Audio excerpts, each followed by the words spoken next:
আজকের রেসিপিটির নাম tomato chicken curry, যেটা আমি খুব সহজ পদ্ধতিতে দেখাবো।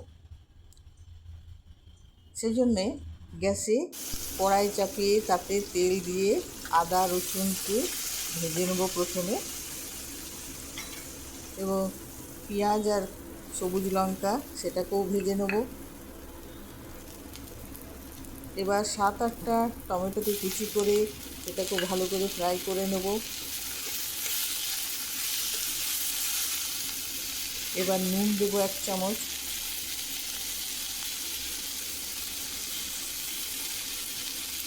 ভালো করে নেড়ে চেড়ে হাফ কাপের মতো গরম জল দিয়ে অর্ধেকটা সেদ্ধ করে নেব।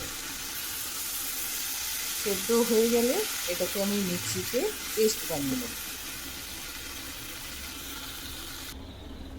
400 গ্রামের মতো চিকেন নিলাম, এতে 1 চামচ হলুদ দিলাম, 1 চামচ নুন দিলাম,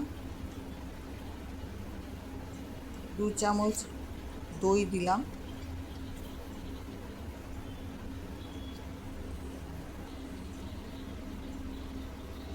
1 চামচ কাশ্মীরি লঙ্কা দিলাম, 1 চামচ জিরা গুঁড়ি, 1 চামচ ধনে গুঁড়ি, আর ওপর থেকে সর্ষের তেল দিলাম। দিয়ে ভালো করে মাংসটাকে মেখে নেব, দিয়ে 1 ঘন্টার মতো ম্যারিনেট করতে দেবো। এবার প্রেসার কুকারে 2 চামচের মতো তেল নিয়ে নিলাম।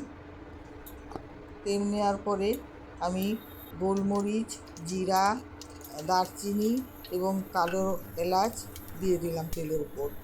এবার ওই পেস্টটা দিয়ে দেবো তেলের মধ্যে, ভালো করে ওটাকে মিক্স করে নেব।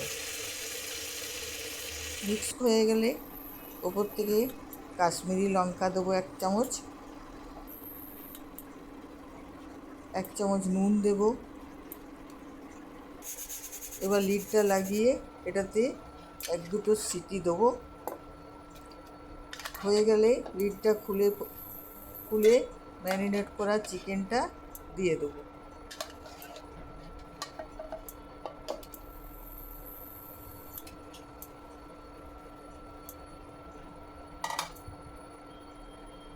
এবার 1 চামচের মতো চিকেন মশলা দিলাম, সেটাকে ভালোভাবে নেড়ে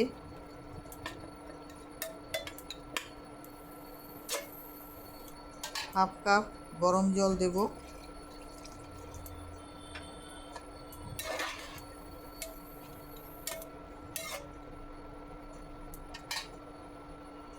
এবার ওপর থেকে তেল দিলাম। এবার আমি ঢাকনিটা লাগিয়ে দেবো। হাই ফ্লেমে 1টা সিটি দিয়ে লো ফ্লেমে আরও 2-3টা সিটি দেবো। এটা আমি জিরা রাইস আর স্যালাডের সঙ্গে সার্ভ করেছিলাম। আপনারাও বানিয়ে দেখুন, ভালো লাগবে।